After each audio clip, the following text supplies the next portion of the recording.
Assalamualaikum warahmatullahi wabarakatuh. Perkenalkan, nama saya Nabila Snaputra Tuain. Saya dari Prodi Psikologi kelas B. Di sini saya akan memberikan argumentasi pada mata kuliah Islam dan Ipteks dengan tema Islam, Sains, dan Perempuan. Yang pertama yaitu mengapa dalam catatan sejarah peran perempuan di ranah publik termarginalkan. Pada zaman Yunani kuno atau abad ke-4 semi Masehi, perempuan menempati posisi marginal dan inferior karena para perempuan ini dianggap sebagai makhluk yang tidak rasional. Oleh karena itu, tugas perempuan itu hanya di rumah guna menyelesaikan seluruh tugas-tugas domestik yang dianggap tidak membutuhkan rasionalitas yang tinggi. Sebagai contoh yaitu perempuan itu bertugas untuk memasak, mencuci, melayani suami, membersihkan rumah, dan lain-lain. Hingga pada abad-abad berikutnya, para perempuan Eropa kuno itu juga mengalami nasib yang sama, sesuai dengan warisan leluhur terdahulu. Sampai pada abad ke-18, para perempuan Eropa itu tidak boleh sekolah, tidak bisa mendapatkan upah yang setara dengan laki-laki, tidak boleh menentukan nasibnya sendiri, sampai pada kajian filsafat pun selalu didominasi oleh laki-laki. Hal lain juga terjadi pada perempuan di Nusantara. Dalam pranata sosial masyarakat Jawa, misalnya yaitu wilayah kerja perempuan yaitu 3R atau dapur, sumur, dan kasur, atau 3M yaitu masak, macak, dan manak. Semua hal di atas itu merupakan wilayah domestik atau dalam rumah, sehingga hal ini disebut dengan domestikasi.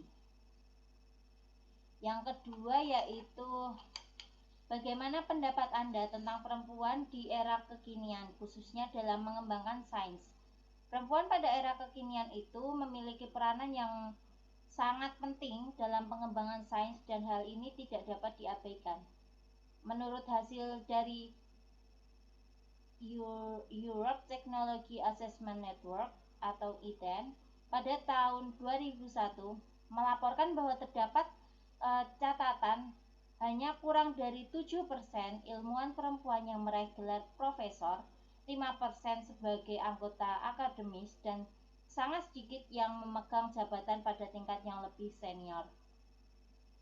Walaupun jumlah perempuan yang diperoleh gelar doktor mencapai 40% di Eropa, hanya 15% saja yang berprofesi sebagai peneliti industri di kawasan tersebut.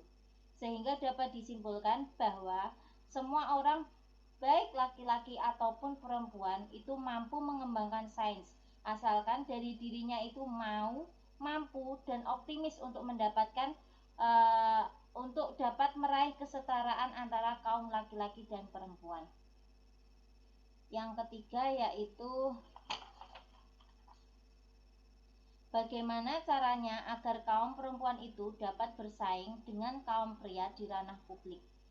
Ya, seperti yang saya sampaikan pada argumentasi saya di nomor 2, perempuan itu harus optimis untuk meraih kesetaraan gender. Karena menurut saya disitulah salah satu cara kita dapat bersaing dengan kaum pria di ranah publik. Menurut saya, kesetaraan gender itu sangat penting karena hal tersebut dilakukan untuk menjunjung persamaan hak sebagai manusia antara perempuan dan laki-laki. Hal tersebut juga dilakukan untuk dapat menghilangkan segala bentuk diskriminasi, kekerasan, pelecehan, dan lain-lain. Berbagai cara untuk dapat bersaing yaitu dengan mendapatkan kebebasan bagi laki-laki maupun perempuan untuk mendapatkan pendidikan formal yang sebebas-bebasnya dan setinggi-tingginya, tidak diperlakukan beda dalam dunia pekerjaan, dan mendapatkan hak yang sama antara laki-laki dan perempuan. Sekian argumentasi yang dapat saya sampaikan, kurang lebihnya mohon maaf. Wassalamualaikum warahmatullahi wabarakatuh.